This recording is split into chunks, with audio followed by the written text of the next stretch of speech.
संसद ने इस देश की मातृशक्ति को 33% आरक्षण सदनों में देकर कानून बनाने में इनकी हिस्सेदारी तय की है और उसी समय में ये ऐतिहासिक सदन में करीब 150 साल पुराने 3 कानून जो हमारी क्रिमिनल जस्टिस सिस्टम, आपराधिक न्याय प्रणाली को गवर्न करते हैं, वो तीनों कानूनों में पहली बार मोदी जी के नेतृत्व में भारतीयता, भारतीय संविधान और भारत की जनता का चिंता करने वाले बहुत आमूलचूल परिवर्तन लेकर मैं आया हूं। माननीय अध्यक्ष जी, इंडियन पिनल कोड, इसकी जगह जो इंडियन पिनल कोड 1860 में बना, उसका उद्देश्य ही दंड देना था, उसका उद्देश्य न्याय देना नहीं था। उसकी जगह भारतीय न्याय संहिता 2023 इस सदन की मान्यता के बाद पूरे देश में अमल में आएगी। माननीय अध्यक्ष जी, सीआरपीसी, क्रिमिनल प्रोसीजर कोड 1998, इसकी जगह भारतीय नागरिक सुरक्षा संहिता 2023 इस सदन की अनुमोदना के बाद अमल में आएगी और इंडियन एविडेंस एक्ट 1872 की जगह भारतीय साक्ष्य विधेयक 2023 अमल में आएगा। कई लोगों को मैं इस बिल को स्टैंडिंग कमेटी को भेजने के बाद मिला हूं। आज तो यहां पर बोलने के लिए तो बैठे नहीं हैं, परंतु मुझे कहते क्या फर्क पड़ेगा। सुनते तो मालूम पड़ते कि फर्क क्या पड़ता। माननीय अध्यक्ष जी, एक बेजान मुर्दा पड़ा है और उसमें आत्मा होती है तो जिंदा इंसान बनता है। इतना आमूलचूल परिवर्तन हमारी आपराधिक न्याय प्रणाली के अंदर आना है। अध्यक्ष जी, आज मैं तलारी रंगैया से लेकर हेमाजी तक 35 सांसदों ने इसके अंदर अपने अपने विचार व्यक्त किए हैं। वो सभी को मैं ध्यान से सुना है। ढेर सारी चीजें ज्यादातर किसी के सुझाव बदलाव के लिए नहीं है, कुछ सुझाव बदलाव के लिए भी है, मगर कुछ चीजें जो उठाई गई हैं उसको मैं मानता हूं कि मेरी स्पष्टता के बाद इनकी चिंता से वो मुक्त हो जाएंगे। और कुछ लोग, ओवैसी साहब हो या कोई 1-2 और है, जिनकी चिंता ही ऐसी है जो समाप्त नहीं की जानी चाहिए, चिंता उनकी एक कानून से बड़ी है, वो बहुत उचित हुआ है। इसलिए ऐसी चिंता का मेरे पास कोई समाधान नहीं है, परंतु स्पष्टता से काफी सारी चीजें क्लियर हो जाएगी और मैं 3 ऑफिशियल अमेंडमेंट लेकर भी आऊंगा जो मैं बाद में बताऊंगा। माननीय अध्यक्ष जी, एक तीनों कानून अंग्रेजों के जमाने से बनाए थे। जैसा मैंने कहा कि 150 साल पुराने कानून है।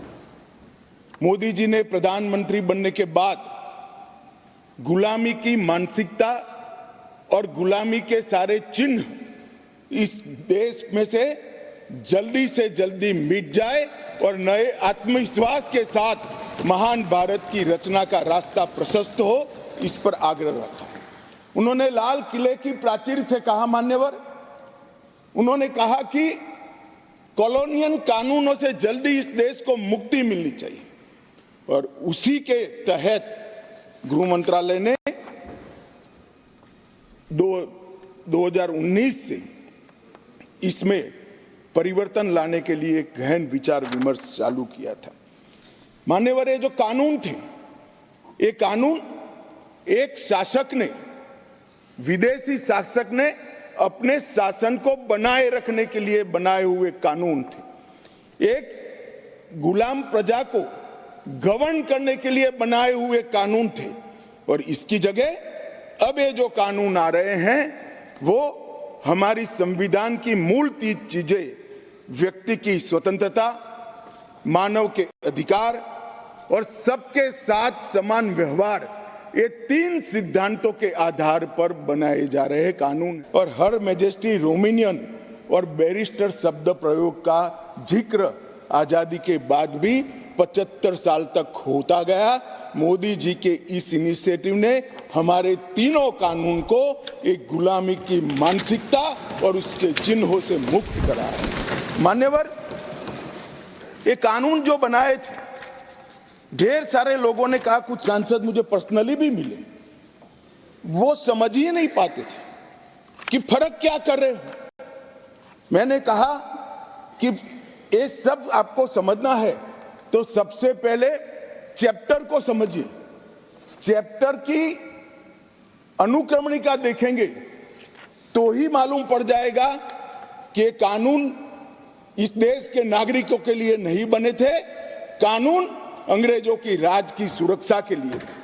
मान्यवर, अभी जो कानून हम रिपील करने जा रहे हैं वो कानून में मानव वध और किसी महिला के साथ अत्याचार, उसके पहले सरकारी खजाने को लूटने की सजा, रेलवे की पटरी उखाड़ने की सजा और ब्रिटिश ताज के अपमान की सजा को रखा गया था। मानव वध तो बेचारा 302 नंबर पर बैठा बैठा अपनी राह देख रहा था। में 360 तो अपनी बात रखने का अधिकार दिया है, इंफॉर्मेशन का अधिकार खंड 173, 93 और 230 में दिया है, नुकसान की क्षतिपूर्ति का अधिकार दिया है, 0 FIR को इंट्रोड्यूस किया है।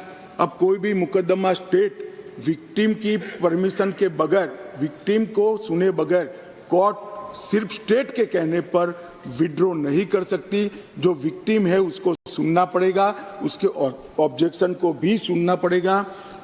विक्टिम को, जो फरियादी है, उसको 90 दिनों में जांच की प्रगति के बारे में इंफॉर्मेशन देने की जिम्मेदारी पुलिस की गई है। FIR, गवाहों के बयान और पुलिस की रिपोर्ट, ये सभी को कंपलसरी कॉपी देने का प्रोविजन इसके अंदर कर दिया गया है। और जांच और मुकदमे के विभिन्न चरणों की पीड़ित अथवा उसके परिवारजनों को जानकारी प्रदान करने के लिए भी हमने ढेर सारे प्रोविजन मान्यवर किए हैं, जिससे मैं मानता हूं कि पुलिस की अकाउंटेबिलिटी फिक्स होगी और विक्टिम को न्याय मिलने की शुरुआत होगी। मान्यवर, मैं अब तीनों कानूनों के महत्वपूर्ण प्रावधानों को आपके सामने और आपके माध्यम से ये सदन के सामने और देश के सामने रखना चाहता हूं। भारतीय न्याय संहिता की मैं पहले बात करूंगा मान्यवर, और जैसा मैंने कहा कि इसमें ढेर सारे मानव संबंधित अपराधों को बहुत पीछे रखा गया था, क्योंकि इसका महत्व ही नहीं था। उनका महत्व अपना शासन चलाना था। जैसे बलात्कार का नंबर धारा 375, 376 था। अब जहां से अपराधों की बात शुरू आती है, इसमें सबसे पहले धारा 63 और धारा 69 में बलात्कार को रख दिया गया है। गैंग रेप को भी आगे लाया गया, बच्चों के खिलाफ अपराध को भी आगे लाया गया है। मर्डर 302 था, अब 101 हुआ है। किडनैपिंग 359 और 369 था, अब 137 और 140 हुए। ट्रैफिकिंग 370, 370A था, अब 143 और 44 हुए। माननीय, शुरुआत की डेफिनेशन और प्रोसीजर को छोड़कर सीधा मानव संबंधित, पहले महिला और बच्चे और फिर शरीर संबंधित अपराधों को हमने प्रायोरिटी दी है, क्योंकि इसी को हम व्यक्ति की सुरक्षा के साथ जोड़कर देखते हैं मान्यवर, और उसको सुनिश्चित करना ये कानूनों की प्रायोरिटी है। मान्यवर, अंग्रेजों ने बनाया हुआ राजद्रोह का कानून, जिसके तहत तिलक महाराज, महात्मा गांधी, सरदार वल्लभ भाई पटेल, ढेर सारे हमारे आज़ादी के स्वतंत्र सेनानी, बड़े बड़े हमारे नायक सालों के सालों 6-6 साल तक जेल में रहे। वो कानून अब तक चलता रहा था। विरोध तो करते थे जब ऑपोजिशन में होते थे, मगर सत्ता में आते थे तब इसका दुरुपयोग भी करते थे, हटाने का नाम नहीं देते थे। पहली बार नरेंद्र मोदी जी ने ऐतिहासिक निर्णय किया है कि राजद्रोह की धारा 124 को पूर्णतया समाप्त, इसको हटाने का काम किया। अभी ओवैसी साहब हंस रहे हैं। ओवैसी साहब, मैं भी थोड़ा साइकोलॉजी पढ़ा हूं, विज्ञान का विद्यार्थी हूं। फिर इनके मन में है कि आपने बदल कर रख दिया। मान्यवर, मैं कहना चाहता हूं, हमने राजद्रोह की जगह देशद्रोह की स्थिति रखी। अब ये देश आजाद हो चुका है, लोकतांत्रिक देश है।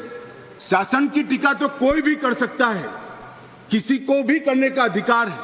इसके लिए इस देश में अब किसी को जेल में नहीं जाना पड़ेगा, चाहे हमारा शासन। मैं फर्क समझाता रहा हूं, जो बड़े कटाक्ष समझ